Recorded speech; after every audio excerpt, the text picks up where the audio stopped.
It's alright. Just be cool now. Good times, just sweet either way. If you've ever watched or read anything that looks at the origin of the Joker, you will know the conclusion is always uncertain. There have been many theories, like the three Jokers that is unfolding even now. In the past, we've gotten all kinds of origin stories in the comics, in media, and even in real life. In the comics, subsequent stories built on top of the previous, a sort of progressive revelation told over time, each layer exposing motive and complexity. In real life, three men each take credit for different aspects of what became the Joker, and it's likely he would have come out very differently had each person's input not been present. Jerry Robinson provided the calling card, Bob Kane provided the iconic features, and Bill Finger provided the man behind the clown. And today, no matter how much he changes through time, we can always look back to that first incarnation.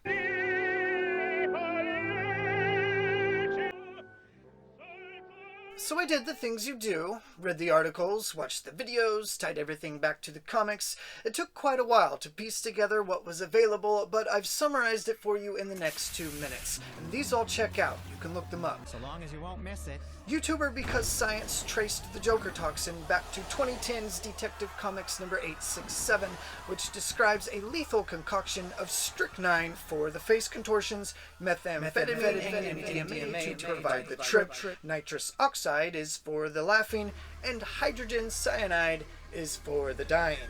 In a separate video on possible diseases the Joker might have, he pointed to the game Arkham Knight, which found Batman in a race against time to find a cure for a mutated form of Creutzfeldt-Jakob disease. It essentially turned you into the Joker.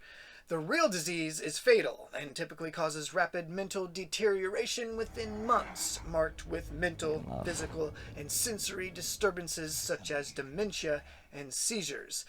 Meanwhile, YouTuber Science Behind Superheroes tackled the physical attributes, pointing out that salicylic acid used in wart remover turns skin white and chlorine turns hair green. I even found a couple solutions of my own. Kojic acid is commonly used in Japan as a skin whitener, and vitiligo is a skin condition that destroys pigment-forming cells.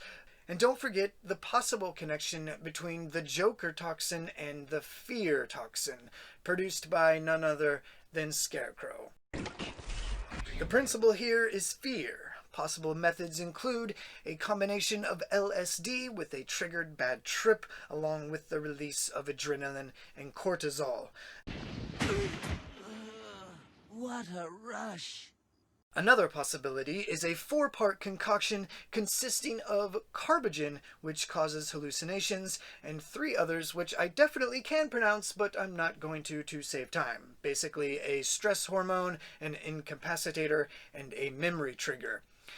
And there are still other possible methods like the plant Salvia divinorum, a hallucinogenic capsicum from pepper, using fear-inducing scents or low-frequency sounds, or possibly a shot of dopamine directly to the brain.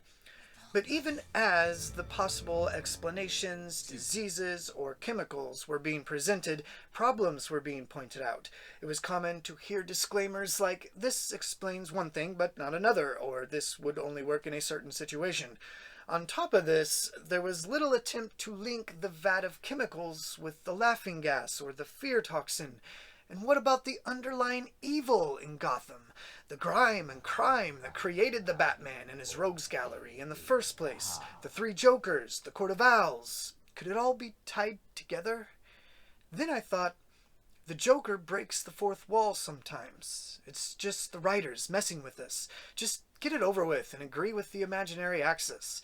The Joker is super sane. Like he somehow came out the other side of insanity and now stands apart from and yet exists in our collective absurdity, a mirror for our social norms. I mean, it's just stories, right? I've searched for all the clues, all the explanations. What was left? Why not stop? But I couldn't stop. It didn't matter.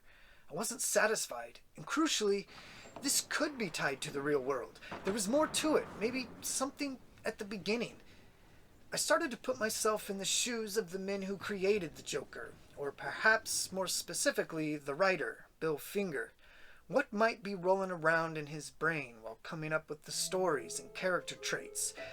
I found out Bill Finger based the Joker on The Man Who Laughs, directed by Paul Linney in 1928, who also happened to direct The Cat and the Canary in 1927, both films based on the novel of the same name by Victor Hugo. Perhaps it's no coincidence. The Catwoman also debuted in Batman issue number 1. More threads to pull. The Man Who Laughs is the story of a 17th century young noble named Gwynplaine, who is disfigured on the orders of the king. This is further punishment for the actions of his father, who was executed by Iron Maiden for his role in a rebellion. The boy is given a permanent smile, perhaps a Glasgow smile, so that he will laugh forever at his fool of a father. Gwynplaine is then deserted in the cold. His nobility is later discovered as an adult, but he rejects it. He's now part of a traveling carnival and known as the Laughing Man. He identifies with the working poor, most of whom see him as a sideshow. When Gwynplaine speaks to the lords, he tells them, "I am a symbol, O you all-powerful fools, open your eyes. I represent all. I embody humanity as its masters have made it." He criticizes those who commit violence and oppression out of boredom, as well as the servile who submit to it and prefer laughter to struggle. Victor Hugo wrote The Man Who Laughs, considered by some as his best novel, while exiled from his native France due to previous political controversies. His working title was On the King's Command, but it was published L'Homme qui rit, or The Laughing Man. In 1869, Hugo wrote a tragic end for The Laughing Man, but almost 60 years later, he finally got a happy ending in the adapted film. Still, it felt like another dead end, although it did raise an interesting, perhaps too obvious explanation: the jester. Jerry Robinson said the name Joker came first, and he thought of the playing card. Bill Finger produced the picture of Conrad Veidt as the Man Who Laughs, and he produced the now iconic sketch of a Joker card. Leaves a calling card.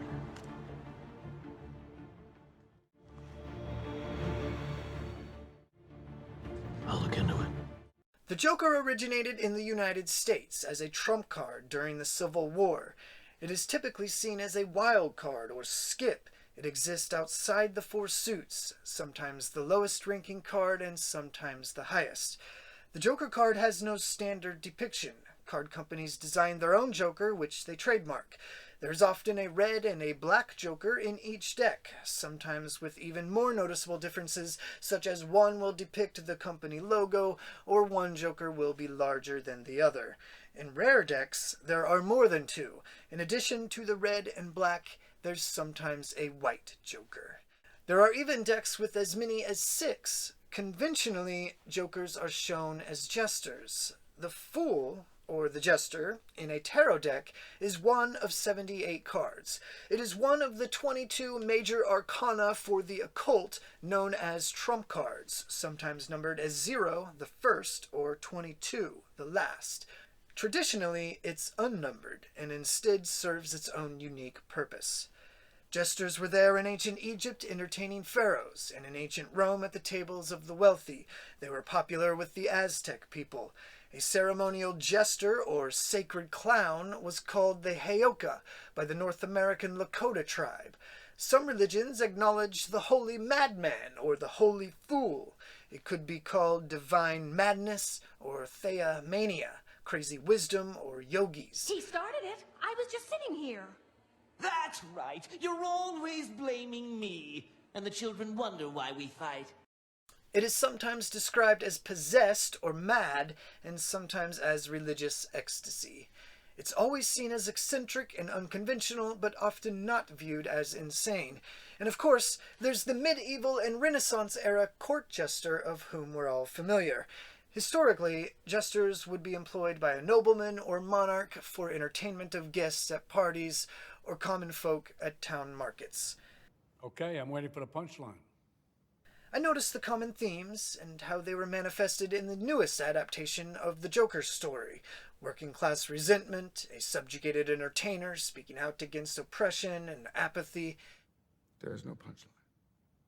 It was compelling, to be sure, but still I wasn't satisfied. There must be something more to tie it all together. It turns out, one thread remains unpulled, and the implications are so shocking and egregious and far-reaching that it came to consume much of my time, and the story is still unfolding. You're serious, aren't you? And now, people of Gotham City, the moment you have all been waiting for. On October 26, 1924, Ernest Ogert died convulsing in a straitjacket, his blood said to be boiling from an unknown gas. The Union County medical examiner who saw Ogert's blue-black body was horrified. Ogert's co-workers said he was acting unusual until he finally shrieked that he was being attacked. 3 of them are coming at me at once, he screamed. He was taken home, and finally to the hospital.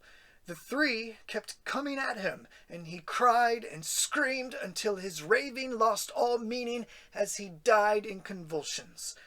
He was the first of 5 workers who would die in quick succession in fits of violent insanity from Standard Oil's Bayway chemical plant in Elizabeth, New Jersey. Workers called the chemical loony gas and the factory the House of Butterflies, after psychotic workers who frantically brushed phantom insects off their arms. Some reported feeling insects wriggle over their skin. One said he saw wallpaper converted into swarms of moving flies. You can call me Joker. Joseph G. Leslie was declared dead, but that was just what everyone was meant to believe. Only his wife Gertrude knew the truth, and later his son Joseph Jr. On May 4th, 1925, he and an unknown number of badly injured victims from the Bayway plant were quietly transferred to Greystone Psychiatric Hospital in New Jersey. Leslie spends the next 40 years isolated in psychiatric hospitals until his death in 1964.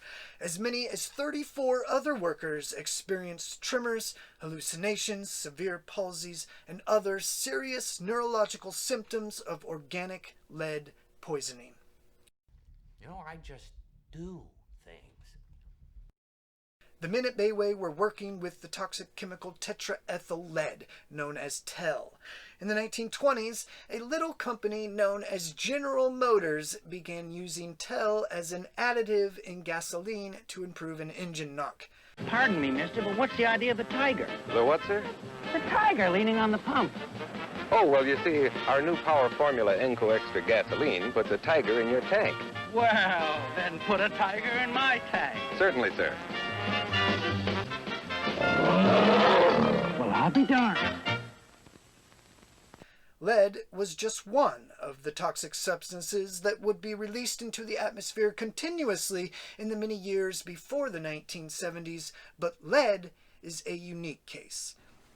Well, that was fun. Who's for Chinese? In heavy doses, it can cause insanity, aggression, paranoia, hallucinations, terror, and death. Victims will be perfectly normal, then burst into insane fury. Lead is a neurotoxin that damages the brain. It accumulates in the body, in bones, and fatty tissue. Even minute doses can be lethal over time. It can turn skin pale. Think. How did they beat you, huh? How did they figure you out? Do you remember the movie Slumdog Millionaire? A game show contestant surprises everyone by answering all the questions correctly and gets accused of cheating until he shows how he learned the answers by recounting his life to authorities. Well, this is nothing like that, really, but I can't say exactly how or when the idea came to me. I know I made the connection between loony gas and the Joker gas pretty early. Then I remember slowly realizing there were all these other connections. I didn't see it all at once, but I had already been researching lead for another project, and after a while I just ran with it. And that brings me to Gotham, which, as you might know, is based on New York City. In New York City, like many of the towering U.S. cities that came out of the 20th century, is riddled with lead. And now, Miles of lead pipes still bring water to millions. Lead paint was used all over, inside and out, including schools, until it was banned in 1978. comes the part. And by 1935, TEL was added to 90% of fuel, which would mean that lead was polluting the air from almost every exhaust in the country. Where I relieve you, the little people. It was used in electronics, mechanics, canned food, tableware, utensils, batteries, weights, bullets, and kids ate it like candy off of peeling walls. Of the burden of your failed and useless lives. Over time, the paint became dust on the ground or the floor. Add to that the accumulation of lead from engine exhaust, and the contamination quickly became an insidious plague that went largely uncontested and continues today, even after efforts towards reform and remediation. And I will live on in the shadows within Gotham's discontent. We can't just assume Bill Finger would have known about these emerging problems, but it's possible he would have at least learned enough in passing that it would have been in his subconscious. Neither can we assume he knew the related material just because it was available at the time, although he clearly knew of Paul Linney's work from the previous decade and took inspiration from it. Isn't it possible that the shocking headlines coming out of the Bayway factory could have inspired both the Joker and scare toxins? And so perhaps it shouldn't surprise us when the Scarecrow poisons the water supply, or the Joker gasses the city, the high crime rates in Gotham, the short tempers, the deep-seated paranoia, the unknown, the fear, and the madness. We are symbols that embody humanity as its masters have made it. You killed Captain Clown. You killed Captain Clown! So who is the Joker? Well, I can think of at least 3 men, even more if you have the time. But for the sake of simplicity, let's look at the top 3 candidates and see if you have a preference. You could call them the Chemical Syndicate, and if you don't already know, I'll tell you why in a minute. The 3 Jokers are Alfred P. Sloan, who succeeded Pierre DuPont as president of General Motors in 1923. Frankly, old chum, there's nothing you can do to stop me. Robert Cahoe, the doctor in charge of worker safety. Hi. And as a third, possibly one of the psychotic workers who made it out of the House of Butterflies alive, but changed forever. Boy, did you get a wrong number. Leave your message at the sound of the shriek. I'll get to Cahoe, but first, the most compelling case, Alfred Sloan. When Batman debuted in 1939 in Detective Comics Volume 1, Issue 27, written by Bill Finger, he was caught up in a murder mystery called The Case of the Chemical Syndicate. The antagonist was ultimately discovered to be Alfred Stryker, a part owner of a chemical company which he was plotting to take over. Stryker's henchman locks the last remaining partner in a gas chamber to kill him. The Batman crashes through the skylight and rescues him. Stryker attacks the Batman, and the Batman punches him. Alfred falls back against a railing, which breaks, and he falls into a tank of acid below. The Batman remarks that this is a fitting end for his kind.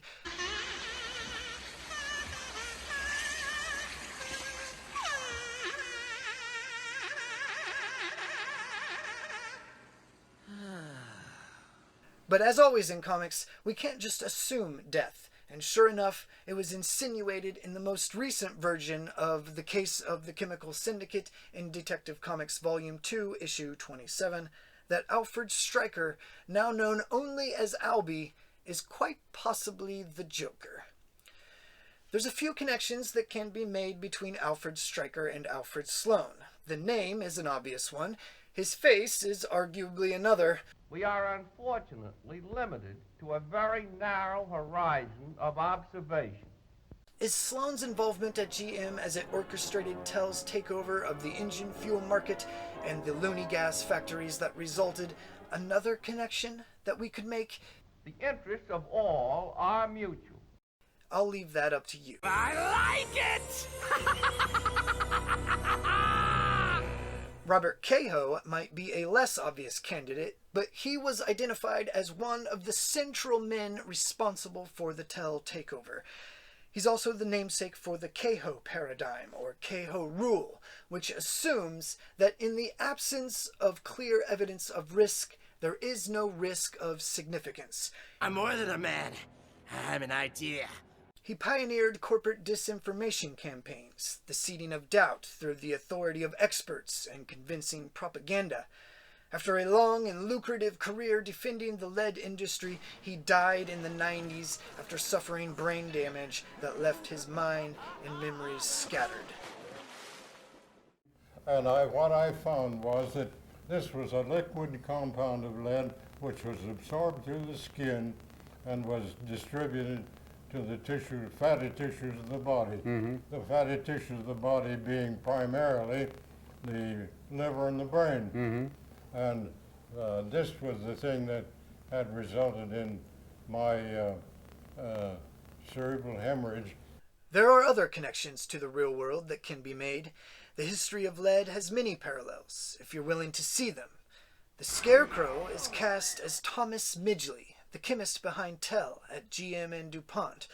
The actual DuPonts, as well as Standard Oil's Frank Howard, would be members of the Court of Owls. Arkham Hospital is Greystone Park Psychiatric Hospital, where Tell workers were quietly transferred in 1925. Yandell Henderson and Alice Hamilton are Thomas and Martha Wayne, both loud public opponents of leaded gasoline and lead in general. They attempted to warn officials and the public, but were ignored. Alfred is Charles Norris, who embarked on a campaign to show how New York City was being contaminated, but was also ignored. Oh dear. And Batman is Claire Patterson. I don't believe it. Who are you? Who are you? The man who was finally the catalyst for change in the 1970s, long after lead contamination was a national health crisis. Batman, I'm tired of hearing about him. Why can't he just let things go the way the rest of us do? We count too. Now, Bill Finger could not have possibly made these connections in 1940. Claire Patterson was only 18 at the time, and it would be another 25 years before he began his campaign against lead. Carl Jung called these sorts of striking coincidences synchronicity, which is considered a pseudoscience, as it isn't testable or falsifiable. Jung believed events could be connected on meaning alone, without a cause-effect relationship. Synchronicities are meaningful coincidences, typically explained as bogus correlations, which come down to statistics or the law of truly large numbers, mixed with confirmation bias. For instance, turning pale is associated with being sick. Lead paint is white, clowns wear white paint. And I know I've taken a ridiculous turn, but if it seems like I'm going out of my way to talk about the dangers and history of lead, it's because that is what I am doing. I'm a man of my word. But if this sounds ridiculous, the pro-lead propaganda was pure madness.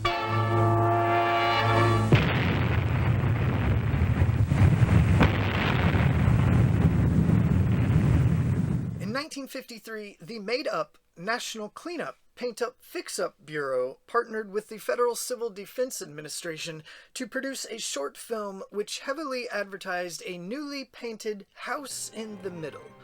It was targeted towards suburban Americans and showed the house in the middle between two unkept homes which caught fire after a nuclear explosion blew up a fictional city nearby. The film was actually produced by the National Paint, Varnish, and Lacquer Association, who also happened to be promoting white lead paint. Yes, the White House in the middle survived an atomic heat flash. I know that sounds confusing to the layman, so let me explain. You see, it all comes down to this Batman fellow, committing the crimes using his so-called villains as narcissistic proxies. In other words, the real villain here is Batman. Lead is no paper tiger. It is literally elemental and fundamental to our environment and the cosmos. So, am I saying the Joker is lead? Well, no, that's too simplistic. The Joker is an idea, and perhaps he's best manifested in the urban environments of the leaded gasoline era in America, where he was born. Poison fumes in the air, poison in the water, toxic lead paint on the walls, overflowing psychiatric hospitals, rising crime, paranoia, aggression, learning disabilities, totalitarianism creeping at the borders and behind closed doors. Was Bill Finger consciously aware of these parallels, or is this all just coincidence? Surely we can attribute at least some aspects to the subconscious fears in the minds of men at the time Joker appeared.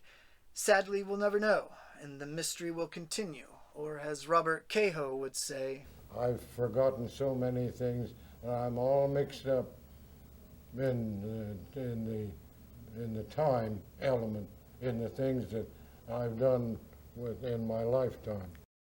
Paul Linney died suddenly in 1929 of blood poisoning. No, not from lead. It was a tooth infection, but that would be crazy. He died soon after the release of his final film intended as a follow-up to the success of The Cat and the Canary. It was called The Last Warning, based on Thomas F. Fallon's 1922 Broadway play of the same name. An unsolved murder occurs during a live Broadway performance. The victim's body goes missing. The death remains unsolved and the theater is condemned. Fallon's play was adapted from 1916's The House of Fear by Wadsworth Camp. Passages from The House of Fear describe a pallid light growing with extreme rapidity, gathering shape to attack him. And later, outside the House of Fear, a chilling foreshadowing of almost impossible odds on page 156. What's there to be afraid of out here, except trolley cars and automobiles and confidence men and thugs? That's nothing much to be afraid of, is it?